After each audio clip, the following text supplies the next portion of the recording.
আসসালামু আলাইকুম, মারিয়ামস খান কিচেনে স্বাগত আপনাদের। আজকে নিয়ে আসলাম শ্যামাইয়ের পুডিং, ঈদ স্পেশাল। এই ঈদে এই পুডিংটা থাকলে আর কিছুই লাগবে না। তো কথা আর বাড়াবো না, চলে আসলাম মূল উপকরণ। এখানে 1/3 কাপ চিনি নিয়েছি, এটা ক্যারামেল করে নিব।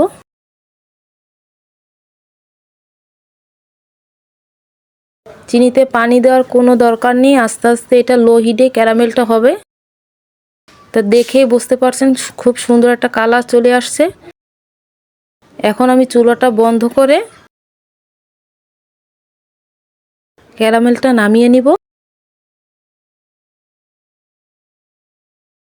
যে মোল্ডে আমি পুডিং বসাবো সেই মোল্ডে আমি ঢেলে নিচ্ছি। ক্যারামেলটা বেশি পড়লে কিন্তু পুডিংটা তেতো হয়ে যাবে, খেতে ভালো লাগবে না।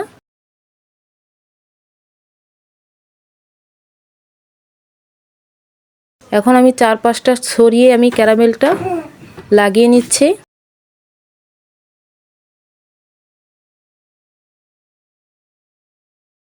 এখন এইটা আমি একটা সাইডে রেখে দিব। এর ভিতর আমি দিয়ে দিলাম প্যানে 1 চামচ ঘি।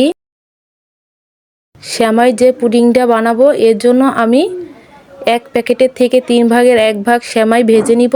এখানে আমি লম্বা শ্যামাইটা নিয়েছি, আপনারা চাইলে লাচ্ছা শ্যামাইটাও নিতে পারেন। তো হাত দিয়ে ভেঙে নিব। যে কোনো শ্যামাই নিলে স্বাদ কিন্তু একই থাকে পুডিংয়ের। একদম মন প্রাণ কলিজা ঠান্ডা হয়ে যাবে এই পুডিংটা খেলে। আমার ভিডিওটা যদি আপনাদের ভালো লাগে প্লিজ লাইক কমেন্ট শেয়ার করে, চ্যানেলে নতুন হয়ে থাকলে সাবস্ক্রাইব করে আমার পাশে থাকবেন।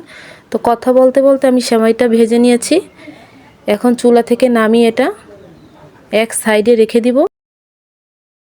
এখানে আমি একটা বাটি নিয়েছি, এর ভিতর একে একে 3টা ডিম ভেঙে দিচ্ছি। আপনারা চাইলে ডিমটা বাড়িয়ে কমিয়ে নিতে পারেন।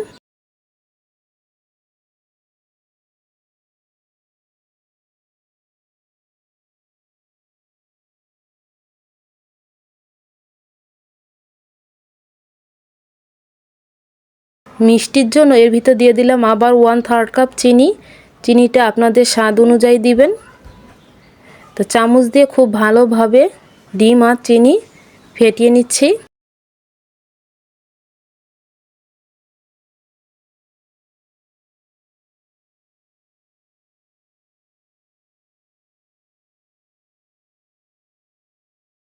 এখানে আমি আগে থেকে গরুর দুধ জাল করে একদম ঘন করে নিয়েছি। তো 2 কাপ পরিমাণ, মেজারমেন্ট কাপের 2 কাপ পরিমাণ দুধ দিয়ে দিচ্ছি। তো দুধ আর ডিমের সাথে খুব ভালোভাবে মিশিয়ে নিচ্ছি।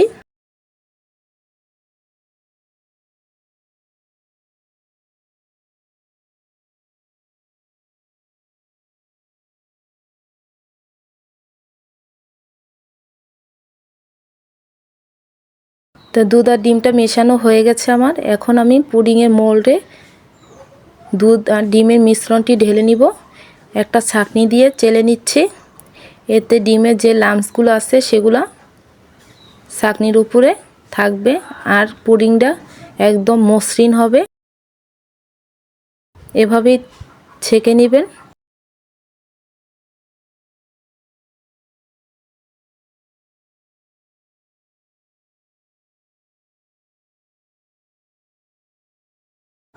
এখন আমি এর ভিতর দিয়ে দিব ঘি ভাজা সেই সেমাইটা।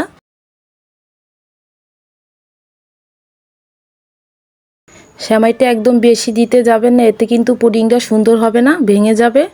তো চামচ দিয়ে খুব ভালোভাবে মিশিয়ে নিচ্ছি।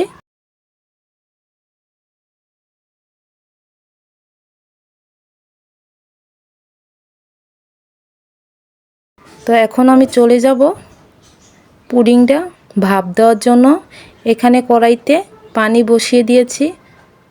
এর ভিতর আমি পুডিংয়ের মোলটা দিয়ে দিলাম স্ট্যান্ডের উপরে, যাতে পুডিংটা পড়ে না যায়। তো ঢাকনা দিয়ে আমি 10 মিনিট অপেক্ষা করব।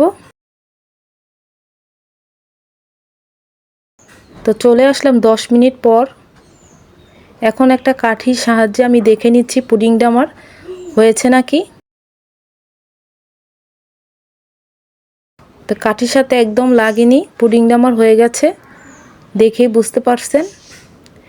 এখন নামিয়ে আমি ঠান্ডা করে নিব গরম অবস্থায়, কিন্তু পুডিংটা ঢালার সময় ভেঙে যাবে।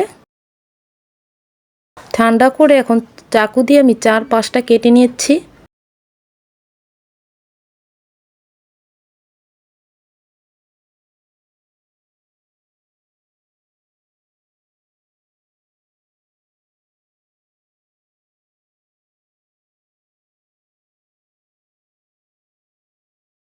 এখন একটা প্লেটে আমি ঢেলে নিচ্ছি।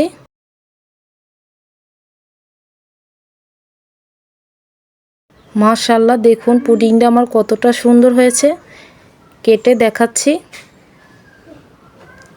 এই ঈদে এরকম যদি কলিজা মন প্রাণ ঠান্ডা করার মতো পুডিং থাকে তাহলে আর কিছুই লাগবে না। তো ভিডিওটা এ পর্যন্তই। ভালো থাকবেন, সুস্থ থাকবেন। আল্লাহ হাফেজ।